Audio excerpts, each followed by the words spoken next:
Om Swastiastu. Assalamualaikum warahmatullahi wabarakatuh. Selamat pagi, salam sejahtera bagi kita semua. Shalom, namo buddhaya, salam kebajikan. Pertama-tama, marilah kita panjatkan puji syukur kehadapan Tuhan Yang Maha Esa, sehingga kita dapat berkumpul di pagi yang cerah ini. Kali ini, izinkanlah saya untuk memperkenalkan diri. Saya, Kadek Trisna Dewi SPD, guru di SMP Negeri 3 Kuta Utara. Yang terhormat Bapak Ibu Dewan Juri dan yang saya hormati Bapak Ibu Guru hebat. Pada kesempatan yang berbahagia ini, saya akan menyampaikan permasalahan yang kerap kali terjadi di satuan pendidikan, yaitu kekerasan seksual pada lingkungan pendidikan. Bapak Ibu yang saya banggakan, kekerasan seksual dapat terjadi di mana saja, baik itu di tempat umum, di lingkungan sekolah, bahkan di tempat-tempat yang masih kental dengan nilai-nilai moralnya. Berita mengenai kekerasan seksual sering kita jumpai, baik itu di media cetak maupun di media elektronik.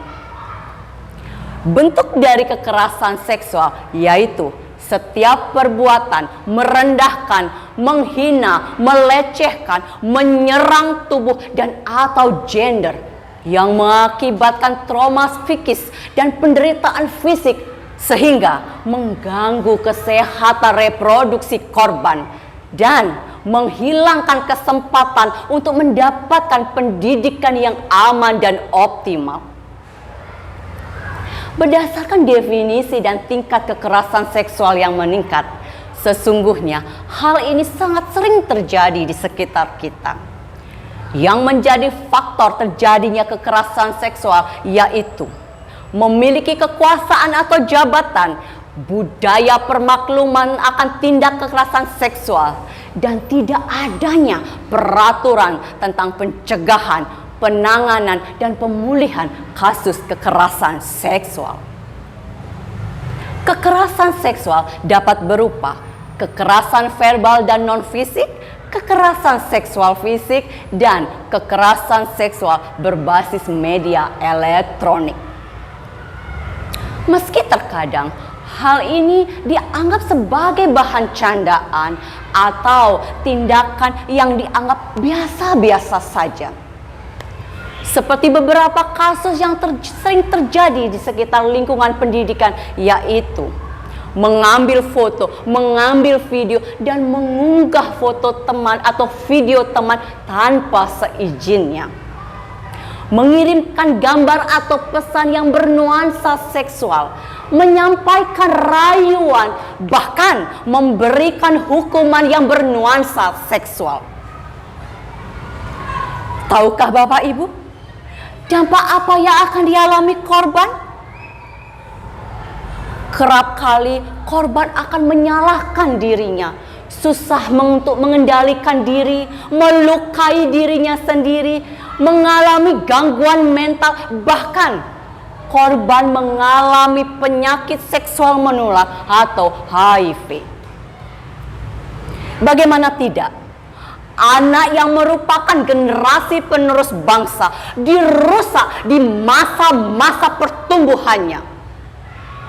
Selain itu, masyarakat juga merasa resah dan khawatir akan keamanan yang ada di sekitar lingkungan anak-anak mereka. Hal ini menunjukkan bahwa anak-anak belum mendapatkan perlindungan atas keamanan dalam kehidupannya sehari-hari. Bapak Ibu hebat, bagaimana seseorang bisa rentan menjadi korban kekerasan seksual? Hal ini dapat diakibatkan karena adanya ketimpangan relasi, seperti perbedaan status, jabatan, pengetahuan, pengalaman, dan gender.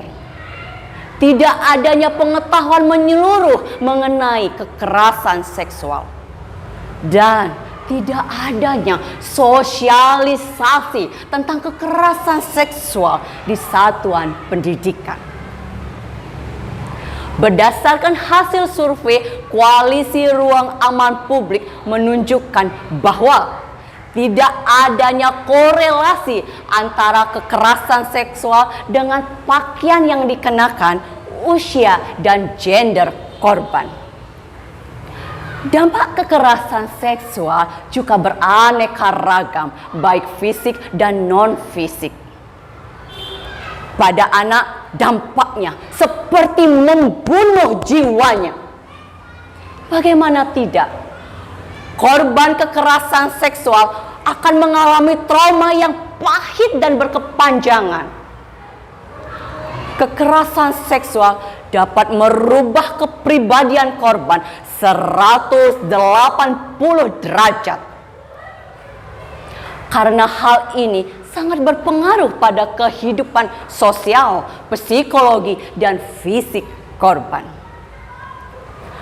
Pelecehan seksual terhadap anak juga dapat berpengaruh pada kehidupannya di kemudian hari. Begitu juga dengan bangsa ini. Pada dasarnya, anak yang merupakan korban ini adalah generasi penerus bangsa. Mereka adalah generasi yang disiapkan untuk membangun dan menjadi pemegang masa depan bangsa ini.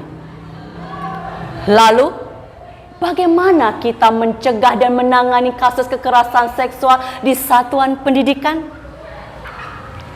Marilah kita menjadikan sekolah sebagai ruang aman dan nyaman.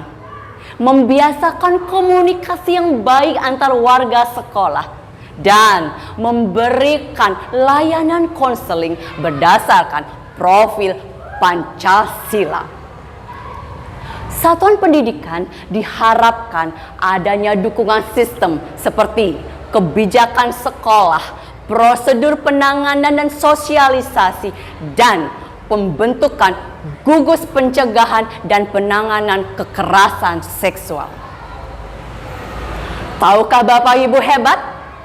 Prioritas dari penanganan kasus kekerasan seksual yaitu pemulihan korban. Ketika kondisi fisik dan psikologis korban stabil, barulah kita menangani sesuai dengan prosedur. Pihak sekolah dapat juga bekerja sama dengan pihak eksternal atau lembaga layanan luar sekolah. Marilah kita bersama-sama berkata tidak pada kekerasan seksual di satuan pendidikan. Dalam satuan pendidikan berkomitmen menolak, mencegah, dan berani melaporkan jika ditemukan kasus kekerasan seksual di lingkungan pendidikan. Lakukanlah aksi nyata demi menyelamatkan generasi bangsa. Dari hal-hal yang saya sampaikan tadi, dapat disimpulkan bahwa kekerasan seksual merupakan tindakan yang berbahaya dan dapat memberikan dampak yang negatif pada korban. Mari kita tanamkan dari sejak dini rasa saling menghargai dan menghormati. Percayalah, dengan kita bersatu akan menghapus kekerasan seksual di satuan pendidikan, mewujudkan sekolah yang merdeka dari kekerasan seksual. Nothing is impossible in the world. Marilah kita rangkul bersama mereka yang menjadi korban kekerasan seksual. Kita bisa, dan bisa. Demikianlah pidato saya. Terima kasih atas kesempatan dan perhatiannya. Jika ada kesalahan, saya mohon maaf yang sebesar-besarnya. Akhir kata, saya tutup dengan Paramo Santi. Om Santi, Santi, Santi Om. Wassalamualaikum warahmatullahi wabarakatuh. Shalom, Namo Buddhaya. Salam kebajikan.